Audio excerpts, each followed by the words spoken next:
ನಮಸ್ಕಾರ ಸ್ನೇಹಿತರೆ, ಎಲ್ಲರೂ ಹೇಗಿದ್ದೀರಾ? ತುಂಬ ದಿನದಿಂದ ಹುಡುಕ್ತಾ ಇದ್ದೆ. ಪುಂಡಿ ಸೊಪ್ಪು ಸಿಗಬೇಕು. ಪುಂಡಿ ಸೊಪ್ಪು ಅಂತ ಹೇಳ್ತಾರೆ, ಗೊಂಗೂರ ಅಂತ ಹೇಳ್ತಾರೆ. ಕೆಲವೊಂದು ಊರ ಕಡೆಯಲ್ಲಿ ಒಂದೊಂದು ರೀತಿಯಲ್ಲಿ ಕರೀತಾರೆ.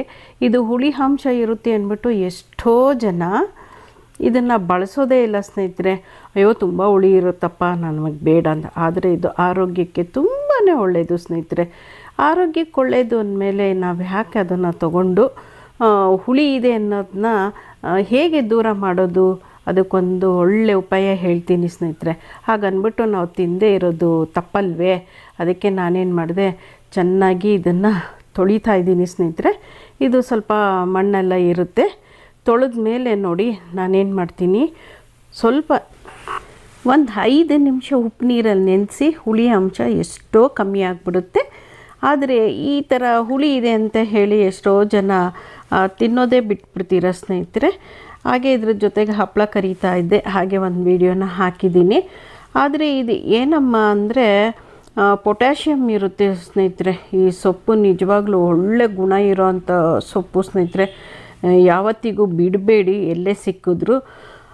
ಆಮೇಲೆ ಮೆಗ್ನೀಷಿಯಮ್ ಇರುತ್ತೆ ಸ್ನೇಹಿತರೆ ಈ ಅಂಶದಲ್ಲಿ. ಈ ಸೊಪ್ಪಿನ ಒಂದು ಸೀಕ್ರೆಟ್ ಹೇಳಬೇಕು ಅಂದರೆ ಅದರಿಂದ ನಾನು ಹೇಳೋದೇನಪ್ಪ ಅಂದರೆ, ಇಷ್ಟು ಒಳ್ಳೆ ಆರೋಗ್ಯಕ್ಕೆ ಬೇಕಾಗಿರೋದನ್ನ ನಾವು ಯಾಕೆ ಬಿಡಬೇಕು? ಇದನ್ನು ಬಳಸ್ಕೊಳ್ಳೋದು ಒಳ್ಳೆಯದಲ್ವಾ? ಸ್ವಲ್ಪ ಎಣ್ಣೆ ಹಾಕಿಬಿಟ್ಟು ನೀವು ಅದನ್ನು ಚೆನ್ನಾಗಿ ಹುರಿದು ನೋಡಿರಿ, ಎಷ್ಟೋ ಅದರಲ್ಲೂ ಹುಳಿ ಅಂಶ ಹೊಟ್ಟೋಗ್ಬಿಡುತ್ತೆ ಸ್ನೇಹಿತರೆ.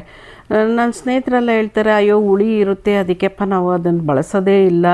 ಚಟ್ನಿ ಮಾಡ್ಬೋದು, ತುಂಬ ಔಷಧಿ ಗುಣಗಳನ್ನ ಮಾಡ್ಬೋದು, ಇದರಲ್ಲಿ ಉಪ್ಪಿನಕಾಯಿ ಸಹ ಮಾಡ್ಬೋದು ಸ್ನೇಹಿತರೆ.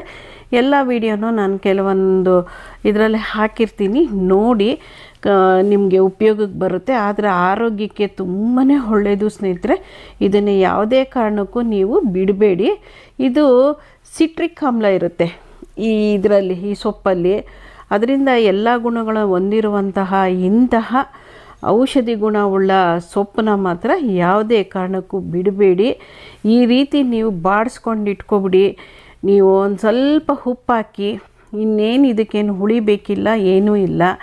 ಬೇಕಾದರೆ ಮೊಸರನ್ನ ಜೊತೆಗೆ ಸೈಡಲ್ಲಾದರೂ ತಿನ್ನಿ. ಆದರೆ ಈ ಸೊಪ್ಪನ್ನು ದಯವಿಟ್ಟು ಬಿಡಬೇಡಿ ಸ್ನೇಹಿತರೆ. ಆರೋಗ್ಯಕ್ಕೆ ತುಂಬಾ ಒಳ್ಳೆಯದು ಈ ಸೊಪ್ಪು. ಅದಕ್ಕೆ ನಾನು ಹೇಳ್ತಾ ಇದ್ದೀನಿ, ಆರೋಗ್ಯಕ್ಕೆ ಒಳ್ಳೆಯದು ಅನ್ನೋದನ್ನ. ಹೆಲ್ತಿ ಫುಡ್ ಅಂದರೆ ಯಾವತ್ತೂ ಬಿಡಬಾರ್ದು. ಈಗಿನ ಕಾಲಕ್ಕೆ ಗೊತ್ತೇ ಇದೆಯಲ್ಲ, ಹೆಲ್ತಿಗೆ ಯಾವ ರೀತಿಲೂ ನಮಗೆ ಸರಿ ಹೊಂದಲ್ಲ. ಈ ರೀತಿ ಸರಿ ಅನಿಸಿದ್ರೆ ನಾವು ಅದನ್ನು ಬಳಸೋದ್ರಲ್ಲಿ ತಪ್ಪೇನಿಲ್ಲ. ತುಂಬ ಕಡೆ ಇದನ್ನು ಜಾಸ್ತಿ ದಕ್ಷಿಣ ಭಾರತದ ಕಡೆಯಲ್ಲಿ ಬೆಳೀತಾರೆ ಸ್ನೇಹಿತರೆ.